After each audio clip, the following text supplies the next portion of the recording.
Wanna move my feet, wanna do round one. Wanna move my feet, wanna do round one. Hi everybody, welcome to another episode of the Babe List, the online platform created to spotlight inspiring babes and the people who support them. My name is Ryan Pugsley, I'm the Director of Marketing for Team Brunette, and today we're joined with a truly inspiring babe and someone whose story definitely represents babes supporting babes. Derek Desierto. Hi! Talented designer and illustrator. Tell us a bit more about yourself and your story. My name is Derek, I'm a Gemini, a nice guy from a nice family. I'm just telling you my used-to-be Tinder profile. Yeah, I'm an illustrator. I think I kind of fell into it. I've always wanted to make cartoons. I knew I was going to be a cartoonist as a young child. My dad's an architect and he always drew, so that's kind of where I got it from. It took a while to become an illustrator and work in animation. I first worked in fashion. I was a glasses designer. I went to fashion school thinking I wanted to be Marc Jacobs, couldn't sew. And then quarter-life crisis at 25, I took a year off, did some soul searching and realized, oh, I want to go back. Or I wanted to pursue cartoons. Went back to school at 27, and then from there I became a designer in animation, and then fell into illustration and children's books. Well, I have one of the books on my lap right now. Just tell me a bit about this book and how it came to be with your name on the cover. So Juno Valentine is a book that I did with Eva Chen. Eva is like this Instagram extraordinaire. So she used to be the editor-in-chief of Lucky magazine, and then now she's the fashion director of partnerships in Instagram, and that's where we met actually. I drew her and her daughter Ren as a warm-up when I was working in animation. I would come in like an hour before my director, and then I would just do a drawing for myself just because I was feeling creatively frustrated.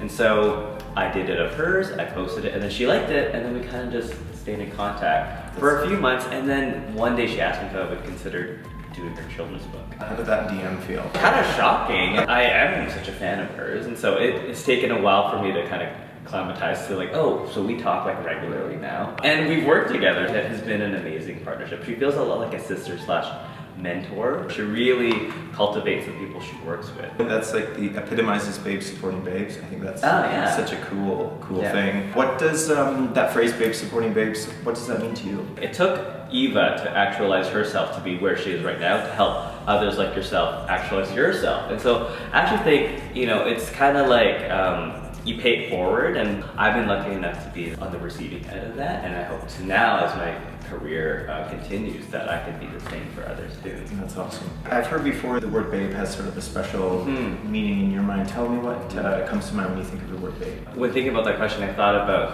who would call me babe, and it's really my partner would call me babe, and so to me it's a very sweet, has a sweet connotation. Of course, actually when I think of babe as well, I think about my friends that are total goddesses. Well, we've decided to try to embark on redefining what the word babe means to us. And I feel like there's a real trend of people really shaking things up and taking traditional things and making them their own.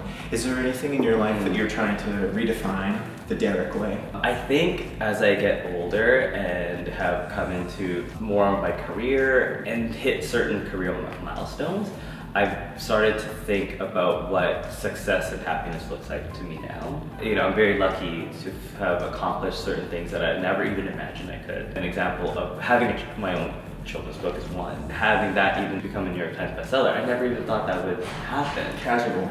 Right. So I'm in a space now where it's great that I've accomplished that, and then have also the freedom, which is exciting, at the same time a little scary to think, well, what next? If that was supposed to make me happy, I'm happy, but it's like, it's a fleeting moment. I think actually now what I'm looking for, redefining happiness, is actually looking for a deeper sense of joy. Happiness is actually quite fleeting and it's very surface. Joy is a deeper sensation. So it's not even those successful hallmarks that you achieve, it's more like, really it's the process of doing it. Creating the book is really fun. That has given me a deep sense of joy, and I didn't realize it until after. Well, you have received a lot of success, and I just am wondering, what are some of the things, like you said, you're still the same guy. Do you have to incorporate a practice to stay grounded through all of this? I don't actually think about it too much. Yeah. I don't think about those successes. If you believe in all that hype, you'll die from their criticism because you're subjecting your own sense of self-worth. Putting so much value in all that external stuff. Yeah. It's time for some rapid fire questions. Okay. I'm gonna ask Derek some sneaky questions, and he's gonna tell me the first thing that comes to mind. Last concert you went to? Michelle Obama, does that count? 3 words. Describe your personal style. It's really just very minimal. What would the reality show about your life be called? So fun to fun with. So fun to fun with? Yeah. Is that a good one? What's one musician that you're dying to see? I really love Ariana Grande. I'd love to see her. Coffee or drinks? I don't really drink either one. Drinks then, probably. And what's your guilty pleasure? Chips. Chips! Yeah. So in closing, is there any message that you have for young aspiring artists out there that are trying to make their mark in this industry, especially now with social media? It almost makes it even tougher in a different way to sort of stand out. Go to what inspires you. Oftentimes, especially as an artist, you're thinking like, well, what will people like? Then you try to copy everybody else. I think this is fine. It'll work for a short amount of time, and then you also realize, well, we all look the same. Go back to what you really love, and then try to go to the nectar of that. You know, I love that word nectar because I feel really it's its purest essence. Do what you love. Go do exactly what you love, and go to the reference that you most are excited about. And then you'll create work that will really ring true, and then people will come to you because it's real. Derek, tell everybody where they can find you online. My Instagram handle is @DerekDesierto, so you can find me there, DerekDesierto.com. I will have that in the comments below. Thank you so much for joining us on the Babe List. Make sure to visit us at @the_Babe List and at Brunette the Label to make sure to keep up with all the latest happening with the brand and the platform. And head over to thebabelist.com to sign up for our newsletter where we release a new feature every week, and we will be releasing more YouTube videos with inspiring babes just like Derek. Great. Thanks so much. Thank you. Bye.